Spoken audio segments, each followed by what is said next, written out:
Audio Jungle.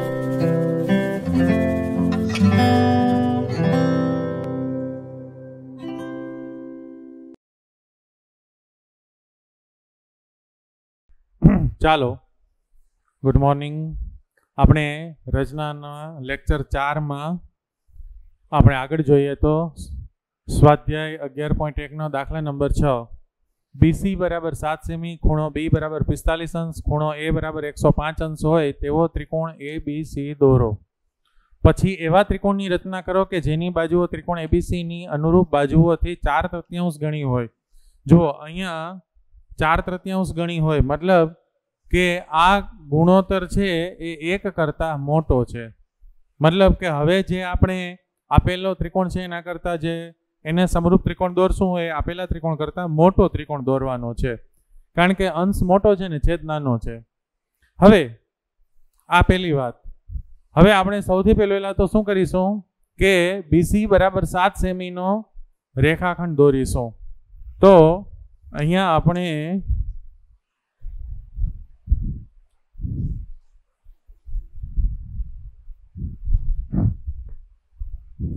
આને આપણે D કહીએ, આને આપણે C કહીએ, અને આને હજી આપણે લંબાવી દઈશું કારણ કે આપણે છે એનાથી મોટો ત્રિકોણ દોરવાનો છે. ચાલો હવે આપણે શું કરવાનું છે કે આ BC બરાબર તો 7 સેમી છે. હવે ખૂણો B 45 નો લેવો છે, એટલે પહેલા આપણે 90 નો લેશું ને પછી 90 નો અડધો કરશું એટલે આપણને 45 નો મળશે. તો સૌથી પહેલા B ને કેન્દ્ર બનાવી અનુકૂળ માપની ત્રિજ્યા લઈ અને આપણે આ રીતે ચાપ દોરીશું.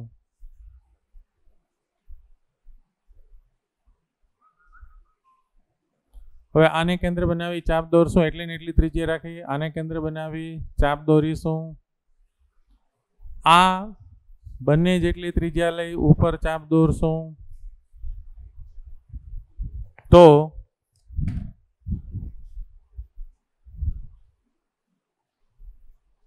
આને અને B ને જોડી દઈએ તો શું થશે? આપણને કાટકોણ ત્રિકોણ મળશે. આપણે એને ડોટેડ લાઈનથી દર્શાવીએ, ટપકાવાળી લાઈનથી. આ 90 અંશનો ખૂણો છે. આપણે જોઈએ છે 45 અંશનો, એટલે આપણે આનો કોણ દ્વિભાજક લઈશું. તો આપણે આનો કોણ દ્વિભાજક લઈ લેશું, એટલે એના માટે આપણે આના જેટલી ત્રિજ્યા લઈ અને વારા ફરતી ઉપર ચાપ દોરીશું BC ના ઉપરના અર્ધતલમાં. હવે આપણે આને જોડી દઈશું.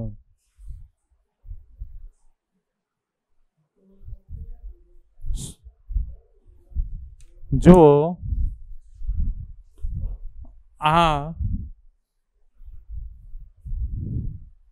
આને આપણે લંબાવશું એટલા માટે કે આપણે છે એનાથી મોટો ત્રિકોણ જોશે, એટલે આને આપણે લંબાવશું.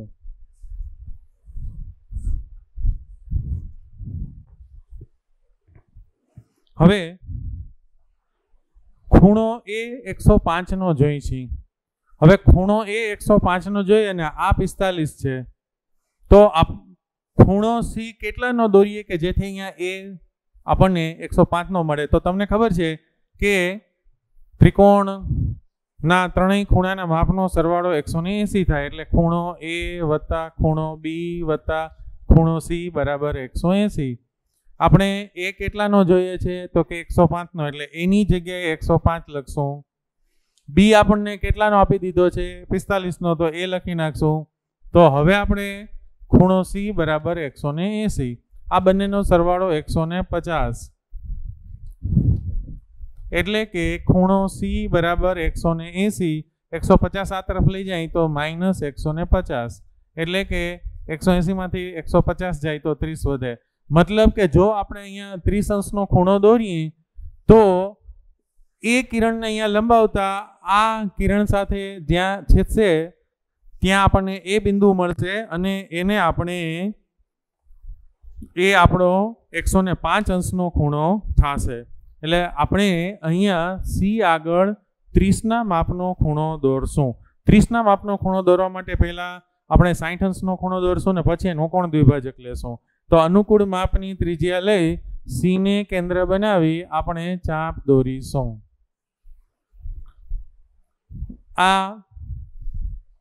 આને જોડી દઈએ તો આપણને 60નો ખૂણો મળે. તો હવે આપણે શું કરીશું? જે જરૂરી ચાપ છે એને રાખીશું, વધારાની ચાપને આપણે જવા દઈશું.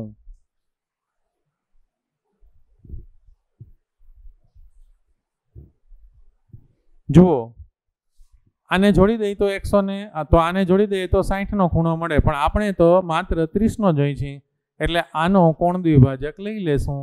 એટલે આના જેટલી લંબાઈ લઈ, પરિકરની પહોળાઈ લઈ, ત્રિજ્યા લઈ અને આ છેદબિંદુ અને આ બિંદુ એ બે ને કેન્દ્ર બનાવી આપણે ચાપ દોરીશું.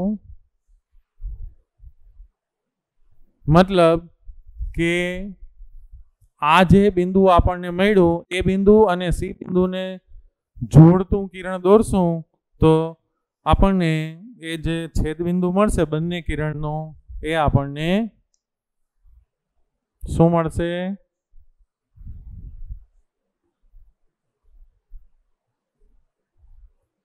જો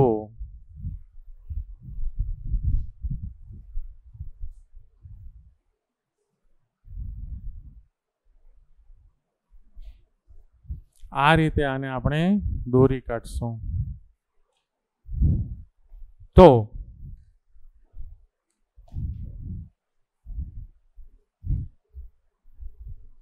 અહીંયા આપણને એ બિંદુ મળશે. તો આ 45 છે અને અહીંયા જે મળશે એ 105 અંશનો ખૂણો મળશે અને આ આપણે 30નો ખૂણો દોરેલો છે. હવે આ આપણો જે આપણને રકમમાં સૂચના આપી હતી એવો ત્રિકોણ આપણે દોરી લીધો. હવે એને સમરૂપ ત્રિકોણ દોરવો છે કેવો કે જેને આ ત્રિકોણ એબીસીની અનુરૂપ બાજુઓથી 4/3 ગણી હોય. તો એના માટે આપણે હવે સૌપ્રથમ શું કરશું તો કે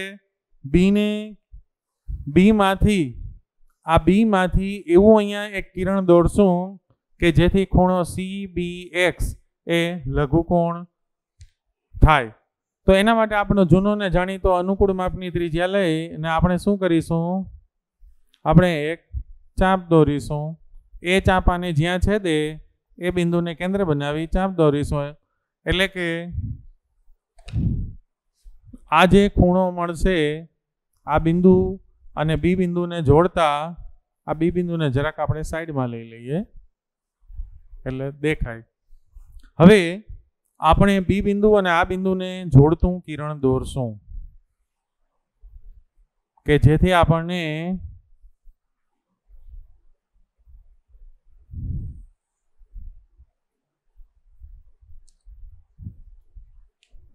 આ કિરણને આપણે BX કિરણ કહીએ તો ખૂણો CBX આ લઘુકોણ છે કારણ કે આ 60 અંશનો ખૂણો છે એટલે આ લખવાની જરૂર નથી.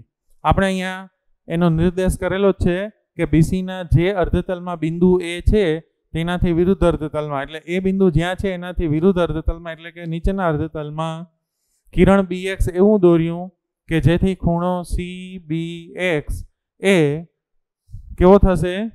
લઘુકોણ થશે. લઘુકોણ એટલે આપણે અહીંયા 60 અંશનો ખૂણો દોરેલો છે.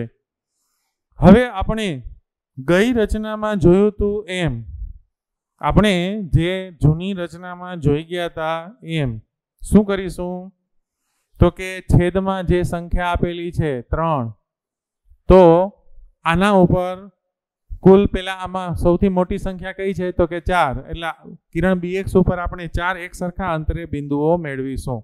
તો આપણે અનુકૂળ માપની ત્રિજ્યા લઈ અને આ એક બિંદુ अथवा हजी आनाथी आपणे मोटुं लेवुं होय तो मोटुं लईए। आ एक बिंदु, आ बीजું बिंदु, आ त्रीजुं बिंदु अने आ चौथुं बिंदु। फरीथी 4/3 छे, मोटी संख्या 4 छे एटले आपणे bx उपर 4 बिंदु लीधा। आने आपणे b1 कहीशुं, आने आपणे b2 कहीशुं, आने आपणे b3 कहीशुं अने आने आपणे b4 कहीशुं। बराबर छे। तो b1 बराबर b1 b2 बराबर b2 b3 थाय तेवा 4 बिंदु b1 b2 b3 b4 ने bx उपर दौर्या। बराबर। तो जे आपणे काम कर्युं छे अहीं आपणे त्रीजो मुद्दो लख्यो। हवे चौथो मुद्दो b3c जोड़ो। मतलब के अहींया छेदमां जे संख्या छे एने आपणे c साथे जोड़ी देशुं। तो आपणे जोड़ी दईए।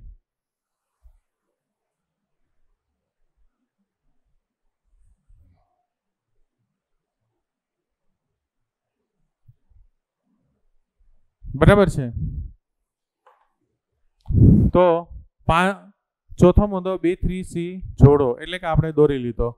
हवे आना जेटला ज मापनो अने अहींया 4 छे एटले b4 मांथी आपणे आने समांतर होय तेवी एक रेखा दौरशुं।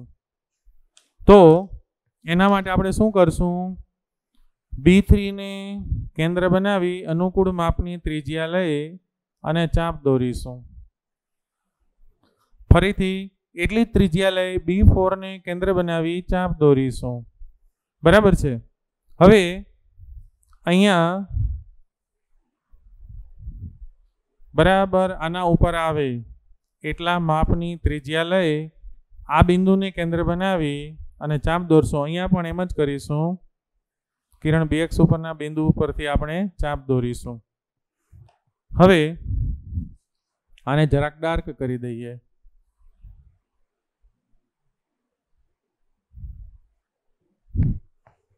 तो b4 मांथी अने आ बिंदु मांथी पसार थती तथा b3c ने समांतर होय तेवी एक रेखा दौरीशुं।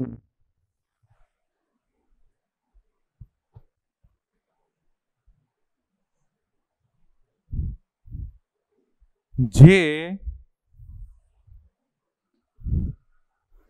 BC ने लंबावेल किरण उपर छेदशे त्यां आपणे एने C' बिंदु नाम आपीशुं। तो हवेनो मुद्दो आपणे आ रीते लखीशुं के खूणो BB4 खूणो BB4 C' बराबर खूणो BB3C थाय एवो दोरीने B4 मांथी B3C ने समांतर B4 मांथी पसार थाय अने B3C ने समांतर होय तेवी रेखा दोरी जे लंबावेल BC ने C' मां छेदे। हवे जे वस्तु आपणे अहींया करी सेम वस्तु आपणे अहींया करवानी छे। तो अहींया पण आपणे ए ज रीते करीशुं। अहींया आपणे जेटला मापनो खूणो छे एटला ज मापनो खूणो अहींया आपणे लईशुं। तो अनुकूल मापनी त्रिज्या लेशुं। अहींया चाप दौरीशुं। सेम C' ने केंद्र बनावी थोड़ीक आपणे नानी चाप लईशुं कारण के चालो C' एटली त्रिज्या लईने अहींया चाप दौरीशुं। जो अहींया अनुकूल मापनी त्रिज्या लई C ने केंद्र बनावी अने आ रीते चाप दौरी एटली त्रिज्या लई C' ने केंद्र बनावी में चाप दौरी। हवे आना जेटली त्रिज्या लई अने अहींया आपणे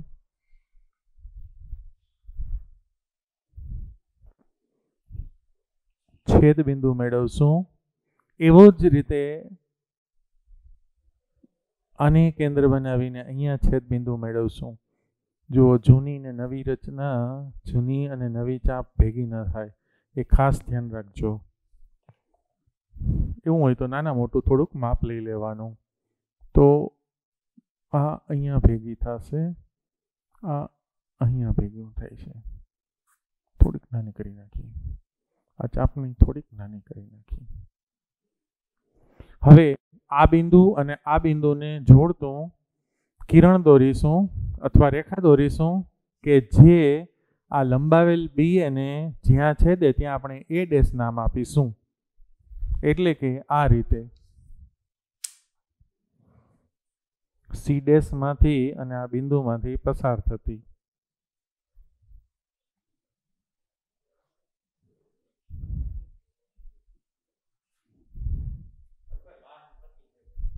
એ હા,